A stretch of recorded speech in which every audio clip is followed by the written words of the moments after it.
sobre Marcos capítulo 16, versículo 15. Marcos capítulo 16, versículo 15 e 16. A palavra do Senhor diz o seguinte: e disse-lhes: ide por todo o mundo e pregai o evangelho a toda criatura. Verso 16. Quem crer e for batizado será salvo, mas quem não crer será condenado. A palavra do Senhor diz aqui em Marcos capítulo 16, versículo 15, ele nos dá uma ordem, um mandamento, um direcionamento daquilo que ele deseja para nós. O Senhor Jesus Cristo, ele foi muito claro. Ele disse que nós precisávamos cumprir o quê? O ide do Senhor. Nós precisávamos levar o evangelho, levar as palavras dele a toda criatura. Quem crer e for batizado será salvo. Para quem não crer, será condenado. O bispo já bem disse aqui que amanhã nós estaremos iniciando o nosso jejum em prol daquilo que é o nosso maior projeto nesse ano e daqui, creio que daqui por diante, da comunidade cristã Rebote, que são os grupos de oração e comunhão. Aquilo que o Senhor colocou no coração do nosso bispo de Paula como direcionamento de Deus para a nossa comunidade, para a nossa igreja, que são os grupos de oração e comunhão, que através dele, através dessa estratégia que o Senhor deixou para nós, e aquelas pessoas que estiveram aqui na quinta-feira já puderam ver dentro da palavra que isso não é novo. Ninguém aqui está inventando nada, não é algo, não é novidade. Essa estratégia do grupo de oração e comunhão, isso já se praticava no passado. Os nossos antepassados, a primeira igreja do livro de Atos, as pessoas já se reuniam nas suas casas para receber pessoas, para orar por pessoas, para levar a palavra, para ter uma comunhão, para partir do pão. Isso nada mais é do que um GOC, um grupo de oração e comunhão, que naquela época já era feito. E aqui, isso que aquelas pessoas estavam fazendo, e aquilo que nós iremos fazer, nada mais é do que isso aqui, ó, que nós vemos em Marcos, capítulo 16, versículo 15. Nós estaremos cumprindo porque o ide do Senhor. Volta lá no versículo 15, obrigado, Geraldo. Diz o seguinte: e disse-lhes: ide por todo o mundo e pregai o evangelho a toda criatura. Isso é o ide do Senhor. Isso é o direcionamento que o Senhor Jesus Cristo nos deu. Agora vamos lá em Isaías capítulo 61, versículo 1. Isaías 61, 1. Até o versículo 3, diz o seguinte: o Espírito do Senhor Deus, ele está sobre mim, porque o Senhor me ungiu para pregar boas novas aos mansos. Enviou-me a restaurar os contritos de coração, a proclamar a liberdade aos cativos e a abertura de prisão aos presos, a apregoar o ano aceitável do Senhor e o dia da vingança do nosso Deus, a consolar todos os tristes, a ordenar acerca dos tristes de Sião, que se lhes dê glória em vez de cinza, óleo de gozo em vez. Essa tradução também é ruimzinha, né? Muito ruimzinha. Você não mudar uma traduçãozinha? Bota em Ara, aquela Ara também. Isso. Aquela Ara é melhor que a Almeida revisada, aquela melhor que a ordenar acerca dos tristes de Sião, que se lhe dê glória em vez de cinza, óleo de gozo em vez de tristeza, veste de louvor em vez de espírito angustiado, a fim de que se chame água de justiça, plantações do Senhor, para que ele seja glorificado. Ou seja, se você olhar novamente o versículo 1, ele diz: eis que o Senhor, o Espírito do Senhor me ungiu, né? Então muitas vezes a gente fica parando para pensar e se perguntando: poxa, mas eu não sou pastor, não sou diácono, não sou presbítero, eu não exerço cargo de liderança nenhuma, como é que eu vou pregar a palavra para uma pessoa que eu nem conheço muitas vezes, para um estranho? Como é que eu vou levar uma palavra, como eu não tenho esse dom da palavra, eu não conheço ainda direito a Bíblia, eu não sei citar esses versículos que vocês ficam lendo aí, como é que eu vou pregar isso para uma pessoa? Interessante que a palavra do Senhor diz, quando ele diz ide por todo o mundo, ele não disse você que é pastor, ide por todo o mundo. Você que é presbítero, ide por todo o mundo. Você que exerce um cargo de liderança, ide por todo o mundo. Você que é diácono, não. O Senhor Jesus Cristo tão somente disse ide. A palavra interessante que a palavra do Senhor, ele conta a história do endemoniado de Gadá, do Gadareno, né? Interessante que o endemoniado de Gadareno, ele era uma pessoa que ele estava possesso por espíritos malignos. A palavra do Senhor diz que ele tinha uma legião de espíritos malignos dentro dele. E quando ele encontrou com o Senhor Jesus Cristo, de imediatamente ele foi liberto. O Senhor Jesus curou ele daqueles espíritos malignos. E a palavra do Senhor diz, quando você continua a leitura do texto dentro do capítulo, ele diz que quando aquele demoniado saiu dali, que ele foi para a cidade, imediatamente ele começou a anunciar aquilo que o Senhor tinha feito com ele. Ou seja, o camarada, alguns minutos atrás, ele era encapetado, demoniado, uma pessoa possessa de espíritos malignos, que tinha uma legião de demônio dentro dele. E pouco tempo depois, ele passou a testemunhar aquilo que o Senhor fez na vida dele. O quão poderoso, o quão maravilhoso era o Senhor Jesus Cristo. E pessoas se converteram através do testemunho dele.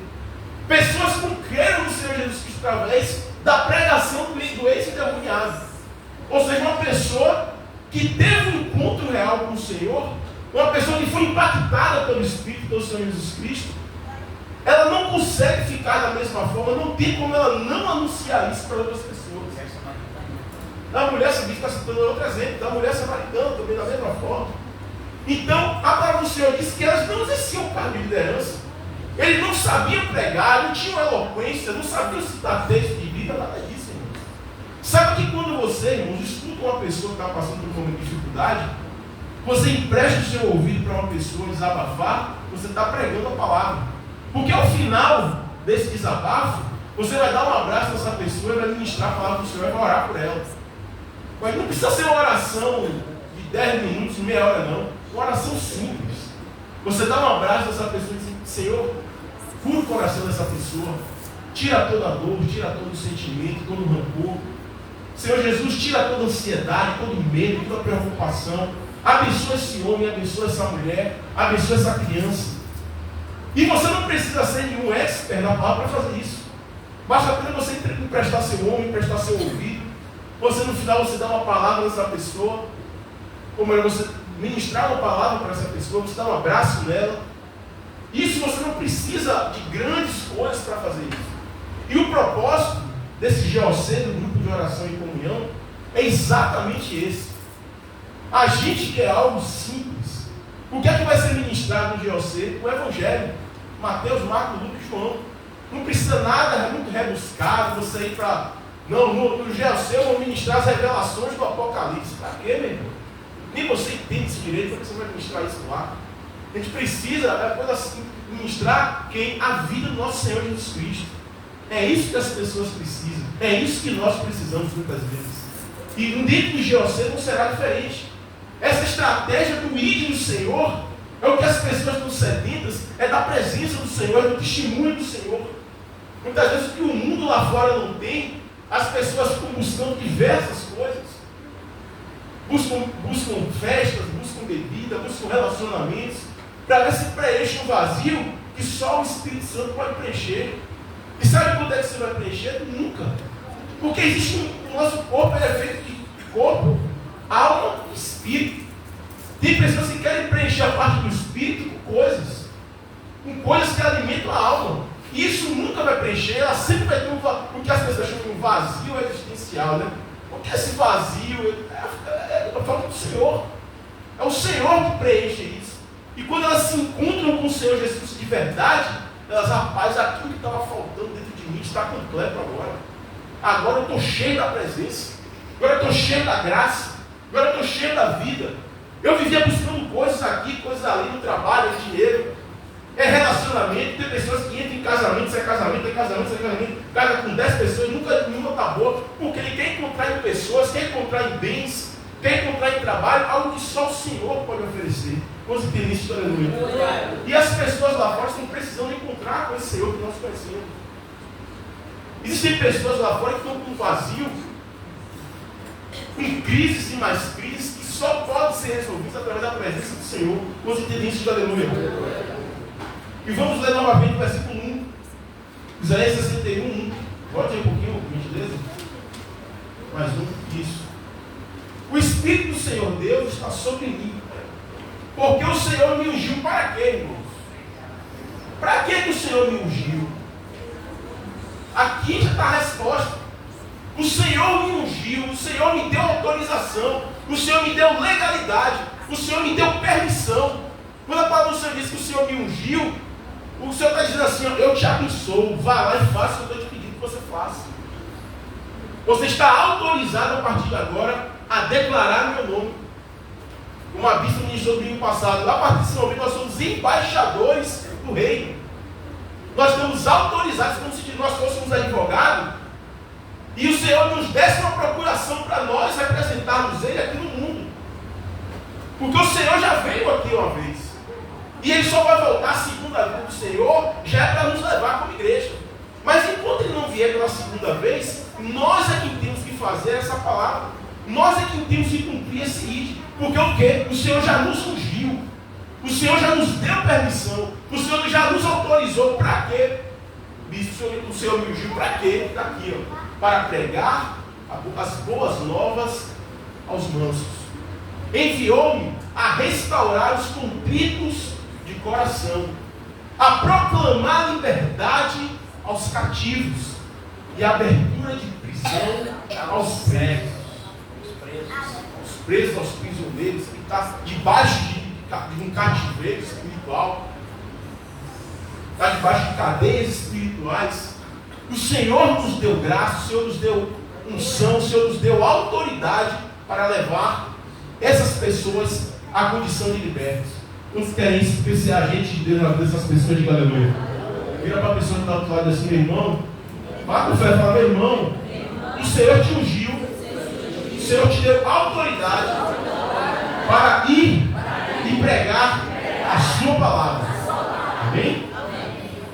Então nós temos que entender isso e que nós já estamos prontos. Eu não preciso de mais nada, eu não preciso de fazer um pós-doutorado para poder levar uma palavra, não.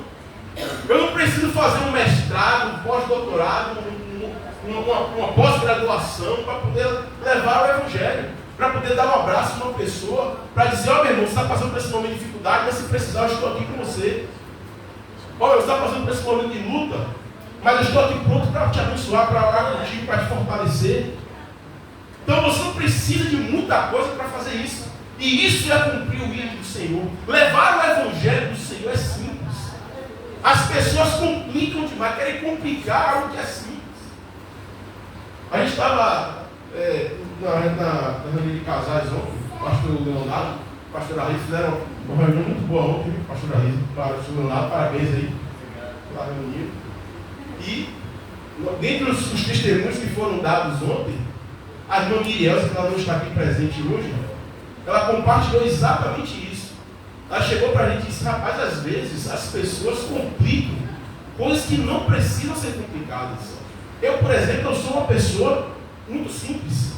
As coisas que chegam para mim, eu vejo com um olhar de simplicidade, e quando aquilo chega, o que é que eu quero? Qual é a minha intenção? Resolver aquilo. Eu quero chegar daquilo ali e resolver. Eu quero chegar e fazer o que precisa ser feito. É para fazer? Então vamos lá e faz. E as pessoas às vezes criam uma série de teorias. Sim, mas por que sou eu que tenho que fazer? Não tem mais pessoa que possa fazer isso, não? Mas tanta gente para pregar assim: por que exatamente eu? E começa a questionar, a criar um bocado de poréns e porquês. E entretanto, todavia, contudo, veja bem, porque na verdade é o seguinte, e não resolve, meu amigo. E não faz. O que a gente precisa no reino muitas vezes é pessoas que pensem menos às vezes, pensem muito menos que executem mais.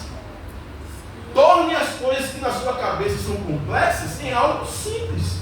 É algo que chega lá e resolve, é algo que chega lá e faz. Se precisa fazer, precisa limpar esse chão aqui da igreja, nós vamos limpar. Se precisa, eu posso me sair, graças a Deus, eu tenho muitos pecados, mas esse eu não tenho, graças a Deus. O que o reino precisar de mim aqui, se eu souber fazer, eu faço. Se precisar tocar, eu toco. Se precisar limpar o chão limpo. Se precisar pregar, eu prego. Se precisar tocar bateria, eu toco. Graças a Deus. Eu não tenho esse negócio. Quem vive comigo ele sabe. Eu tenho vários defeitos, vários pecados, mas esse, graças a Deus, não pego não. E as pessoas precisam entender isso.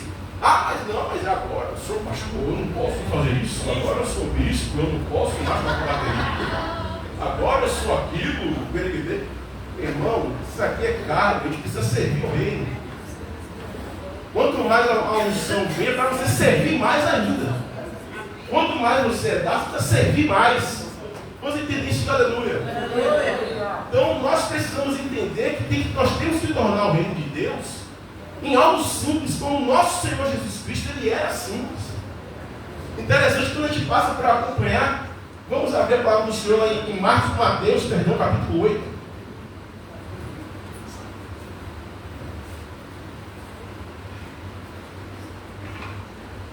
Mateus capítulo 8, versículo 14 e 15.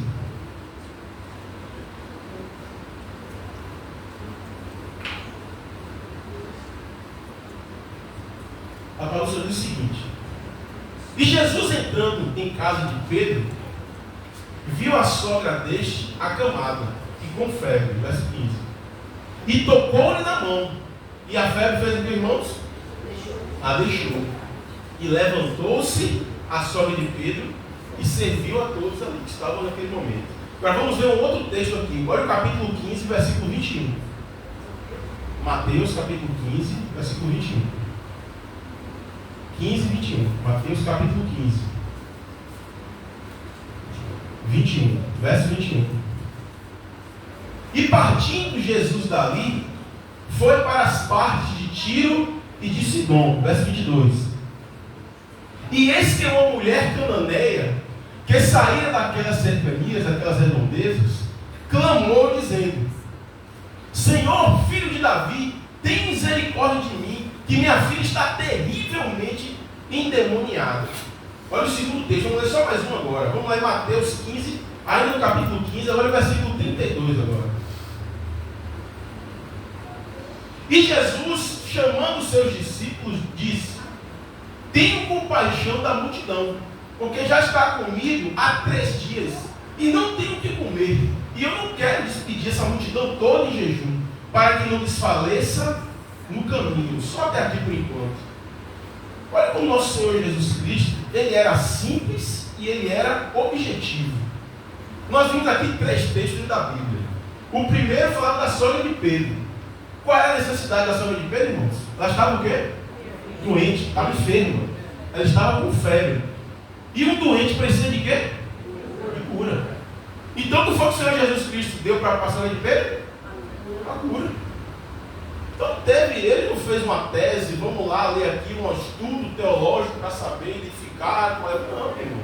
Chegou lá e identificou que a mulher estava enferma, só colocou a mão sobre ela, pegou pela mão, levantou, a mulher ficou curada. A febre deixou aquela sogra de Pedro. Segundo texto que nós lemos foi da mulher cananeia. A mulher cananeia estava com uma necessidade de cura aqui? Não. Fisicamente no corpo, não. Mas estava com uma filha que estava o quê? Terrivelmente endemoniada. Então a cura da filha dessa mulher cananeia já não era mais no físico, já não era mais no corpo, mas não era uma febre, uma dor, um câncer, nada disso. A cura aqui já era algo espiritual. O espírito maligno pegava a filha daquela mulher, jogava ela na água, jogava no mar, a mulher ficava se debatendo, se machucava muitas vezes. Então a mulher estava, a filha dela vivia atormentada por aqueles espíritos. E a mulher já não aguentava mais aquela condição. Ela precisava que a filha dela fosse liberta. Então a segunda necessidade dessa mulher era a necessidade de libertação. E o que foi que o Senhor Jesus Cristo fez? Libertou a filha daquela mulher cananeia. Interessante, um parênteses aqui, que aquela mulher demonstrou mais fé do que muitas pessoas em Israel e aqui no nosso tempo também, né? Uma mulher que não cria no Senhor, uma mulher que não tinha uma cultura de crer em Deus, ou era israelita, era uma mulher que era tida pelos israelitas como um povo pecador, que eles não se misturavam, que eram os cananeus, e mesmo assim, a mulher venceu todos os seus preconceitos, os seus medos, e foi em busca da cura que ela queria. Chegando lá, o Senhor Jesus ainda deu uma patada nela, disse: minha filha, não é bom que a gente tire o pão dos filhos e dê os cachorrinhos. Ela disse, mas Senhor, até os cachorrinhos comem das migalhas a cada mesa do seu Senhor.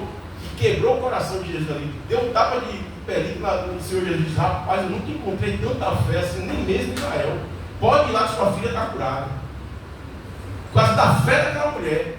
Então a segunda necessidade que nós vimos aqui daquela mulher cananeia era uma necessidade de quê? Espiritual. Diferentemente da sogra de Pedro. E a terceira necessidade que nós vimos aqui era a necessidade de alimento. Aqui aquelas pessoas já estavam com o Senhor Jesus Cristo ouvindo a palavra dele há 3 dias, sem comer nada, sem beber nada. Chegou o momento de mandar aquele povo embora. E o Senhor se compadeceu de íntima compaixão, chamou os seus apóstolos e disse, nós não podemos despedir esse povo assim, já estão há 3 dias conosco. Se eles forem caminhando no deserto, como eles estão aí, vão desfalecer, vão morrer. Aí os apóstolos falaram, Senhor, não tem nada aqui perto, aqui é um deserto, como a gente vai comprar? Não tem como a gente comprar pão o suficiente para toda essa gente. Ele, o que é que vocês têm aí? Senhor, o que nós temos aqui é esses 5 pães aqui, esses 2 peixinhos aqui. Ele é mesmo, traga aí. O Senhor Jesus pegou a cesta com os 5 pães, deu graça e começou a partir. Diz que ele começou a partir e o pão se acabava. Começaram a brotar pão, e partir, brotar pão, e tome pão, tome pão, tome peixe. Acabou que todo mundo comeu. Todo mundo se abasteceu a barriga, encheu a pança, ainda sobraram 12 cestos cheios de pão ainda. Imagina. Né? Então, aquela necessidade, a terceira necessidade daquela pessoa, não era uma cura física, não era cura espiritual, mas era algo natural, era pão mesmo, comida, eu estava com fome. Agora, se uma pessoa, o Senhor Jesus Cristo, chega para essa pessoa que está com fome e diz, Senhor, eu te abençoo em nome de Jesus, vai em paz. E não dá o pão, não adianta ninguém. Eu te abençoo em nome de Jesus, vai em paz, eu te abençoo. Mas sim, Senhor, e o pão, cadê? Estou com fome, e o pão? Chega que hora mesmo. Então o Senhor Jesus Cristo, ele agia. Seja curado. Então, seja curado dessa sua dor de barriga de fome, vai embora. E nada de pão, né? O Senhor Jesus Cristo ele não fazia isso. Ele agia na necessidade da pessoa. Mas como é que a gente vai agir na necessidade da pessoa dentro do GOC? A gente tem que ouvir a pessoa. Tem que escutar a pessoa. Tem que entender o que ela está passando. Tem que chamar, meu irmão, vem cá, como é seu nome? Tudo bem? Seja muito bem-vindo aqui. Você está vindo por aqui por algum motivo especial? Eu posso te ajudar em alguma oração, em algum motivo? Se a pessoa se sentir confortável naquele primeiro momento, ela vai falar contigo. Se não, vai dizer, daqui a pouquinho, pastor, em um outro momento, quando a gente conversa, você tem que respeitar também. Não pode ficar tranquilo, meu irmão, fique em paz. No momento certo, tenha certeza que ela vai te procurar. No momento certo, tenha certeza que ela vai ligar para você. Porque você já se colocou à disposição daquela pessoa. Você já demonstrou uma disponibilidade em agir na necessidade dela. Assim como o nosso Senhor Jesus Cristo ele fazia. Ele agia na necessidade da pessoa. E isso nós temos que ouvir a pessoa, entender a pessoa. E estar pronto para, na medida do possível, agir como o Senhor Jesus fazia na necessidade daqueles que buscarem a nossa casa, o nosso Jesus. Quantos entendem isso de aleluia? E a nossa missão, irmão, acima de tudo, é levar o Evangelho, é levar a palavra, é trazer fé e esperança para aquelas pessoas que estão passando por um momento de dificuldade, ou não, ou estão apenas querendo um lugar para socializar, conhecer pessoas. Pode vir. Aí o pastor está passando por um momento de dificuldade? Não, minha vida está tranquila, estou de boa, mas eu gostei da sua casa. Eu gostei daquele bolo que você traz, todas as coisas que você faz, aquele cafezinho que Ana faz ali. Rapaz, não viu porque eu não gosto muito de... É igual eu quando me converti. Eu quando vim para a igreja, tinha uns 15 para 16 anos, eu estava com a vida tranquila, não tinha passado dificuldade nenhuma, não tinha nada demais, mas eu tinha ouvido interessado. Qual era o meu interesse? Eu queria aprender a tocar bateria. Minha tia na época, rapaz, tem um cara lá que toca bateria, mas ele não gosta. O negócio dele era cantar, o abençoado Fred. O negócio dele era cantar. Ele toca, mas não é a dele. Se você for colar, ele vai te ensinar a bateria e o que você vai tocar lá. Eu falei, não, minha tia, eu não quero ser crente não. Não, rapaz, você não vai ser crente não, fique tranquilo. Só vai lá, eu vou te levar nos ensaios, dia de sábado. Não é nem no curso, você nem no curso, você vai só nos ensaios. Aí pronto, aí então tá bom, os ensaios da banda eu vou. Aí eu vim dia de sábado, de tarde, nos ensaios, eu comecei a vir para os ensaios, o pessoal me acolheu bem, comecei a vir, porra, mas que bom, vinha cá e tal, comecei a me socializar. No outro sábado eu já fui o primeiro a estar no ensaio, chegava, não tinha ninguém, já estou lá, no firme, no ensaio. vinha para os ensaios, até que chegou um momento que a pessoa me convidou, rapaz, por que você não veio no culto de domingo aqui? Eu falei, não quero vir, não, rapaz, fique tranquilo. Você não vai ser crente não, pode ficar, você vai só conhecer aqui, pode não ter compromisso não. Eu, tá bom. Aí eu aceitei. Aí vim, comecei a gostar. Naquele momento, qual era a minha necessidade? É tocar a bateria. Mas foi a estratégia que minha tia utilizou para poder, não, você vai só tocar, agir na minha necessidade. Né? Naquele momento eu não estava precisando de cura, eu não estava precisando de libertação, eu não estava com o coração angustiado, triste, nada disso, mas eu queria tocar a bateria. Eu queria ser músico, eu queria aprender a tocar, que eu não sabia. Mas eu achava bonito, eu queria tocar, porque eu gostava do instrumento. Porque há uns meses atrás, na minha escola, tivemos um festival de música. E o que aconteceu no festival? O instrumento que eu toquei foi bateria, só que foi playback. Eu simulava só. Entendeu? Era só simulado. Botava a música lá, playback, eu só simulava que tocava. Aí me despertou, rapaz, eu gostei desse negócio aqui, desse instrumento.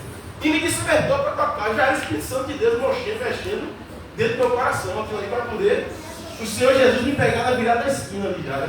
A estratégia que ele utilizou. Então, muitas vezes a gente tem que desenvolver essa habilidade, esse discernimento espiritual, para identificar nas pessoas aquilo que ela está necessitando naquele momento. E nós temos que a pedir graça ao Senhor. Olha que interessante que o texto que... Vamos lá em Atos capítulo 2, versículo 47.